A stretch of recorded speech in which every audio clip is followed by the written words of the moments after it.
Through correspondence with the federal government from October 2014 to early December 2014, the provincial government was advised that the federal government would not honour the terms of the Fisheries Investment Fund as negotiated in 2013. The position was confirmed during a meeting on December 12, 2014 between the Prime Minister Stephen Harper and Premier Davis. Last week, Minister King and I held a number of meetings in Ottawa with key industry groups and various European Union representatives to clearly articulate our province's position on CETA. We communicated that while our government supports CETA and the benefits that our province would receive from it, we fully expect the federal government to live up to the agreement we negotiated with them, especially the creation of the Fisheries Investment Fund. It is important that embassy representatives are aware of what has transpired. From the beginning of the trade discussions regarding CETA, the European Union insisted that the provinces be engaged. We met the following senior European Union representatives: the Ambassador of the EU to Canada, the Ambassador to Denmark, the officials from the Embassy of Spain, as well the Ambassador from Germany, and the British High Commissioner. Ambassadors and embassy officials noted this was an issue between the Government of Canada and our province, but were concerned that Newfoundland and Labrador's lack of support could negatively influence the CETA deal. They were all hopeful for a quick resolution, given that the European Union asked the federal government to include the provinces in CETA trade negotiations, and further, the European Union was given assurances that issues among provinces concerning CETA would be addressed internally. Many of them had thoroughly reviewed the publicly available materials and had reached their own conclusion, as have various media and academics throughout the country, that Newfoundland and Labrador has a legitimate and well-documented concern that should be resolved. This series of meetings was encouraging and further validated the province's position on CETA. We have now made the European Union aware that our support for CETA will not proceed without the agreement negotiated with our federal government being adhered to. It is essential that the European Union states understands Newfoundland and Labrador's position and how the actions of the federal government could jeopardize this agreement. I'll turn it over to Minister King. Thank you, Mr. Hutchings, and good morning, everyone.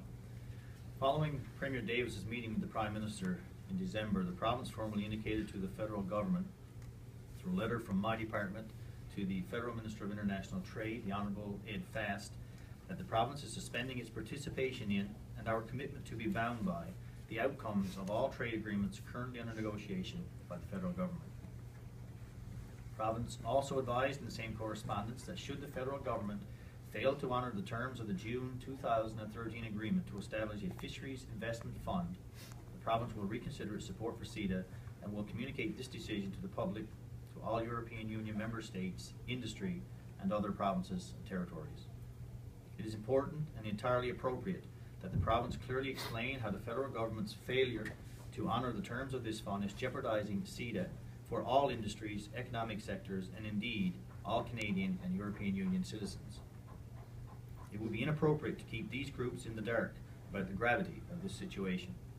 For this reason, in addition to meeting with European Union Embassy representatives in Ottawa, we also met with the following industry groups: the Canadian Council of Chief Executives, the Canadian Chamber of Commerce, the Canadian Manufacturers and Exporters, who sent senior staff to Ottawa, I might add, for the express purpose of meeting with us, and the Canadian Agri-Food Trade Alliance, which would include the Canadian Pork Council, the Canadian Cattlemen's Association, Canadian Meat Council, the Canola Council of Canada, the Grain Growers of Canada, and the Malting Industry Association of Canada. A number of the board and executive members that we met with were generally familiar with the dispute between the province and the Government of Canada concerning our Fisheries Investment Fund. However, the documentation and elaboration that we provided clearly had an impact. I believe that these national associations now understand that the province of Newfoundland and Labrador has a legitimate concern. Many amongst these groups could not fathom how the federal government could create this situation over a funding agreement that itself is eclipsed by the sheer magnitude of the benefit of CETA to Canada. Many of the groups pointed out that the federal government has itself pegged the annual value of CETA at $12 billion. These groups were also consistent in their assessment that the federal government should resolve this issue with Newfoundland and Labrador. We believe that this initial series of meetings was very encouraging and unequivocally validated Newfoundland and Labrador's position. We hope and expect that these groups will encourage the federal government to address this issue in order to best protect the interests of their respective members and stakeholders. Thank you. And